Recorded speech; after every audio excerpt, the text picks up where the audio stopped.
So Friday best, no, ganap ng alas 2 hanggang alas 2:30 ng madaling araw ng ang ating Bustoloy at ako ay mag-ikot sa site, no. Kahangang empleyado ng Sementadong Pinoy ang ating nasaksihan sa kahabaan po ng Barangay Mamatid, no, na aktual na nakuha ng footage ng ating mahusay at kagalang-galang na traffic enforcer na si Sir Secondes, no, na naghuhulog ng RCP, no. Ito po ay trabaho na nakaatang sa ating balikat na ginagampanan nila, no, sa madaling araw na oras na ating pagdaan. Salute sa grupo ng Sementadong Pinoy na patuloy sa serbisyo publiko para ibigay ang hiling ng ating Bustoloy ang sertipiko at serbisyo para sa ating bayan.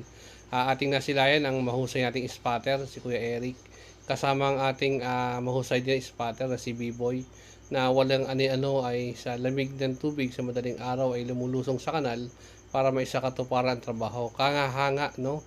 Saludo tayo sa bako operator na Sir Carlo, no, na siyang nagmamanig sa operation sa madaling araw na to, no. Napakahusay, no.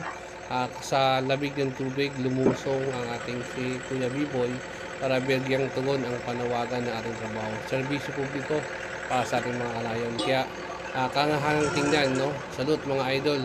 Ingat ang lahat sa gawa ng ating trabaho.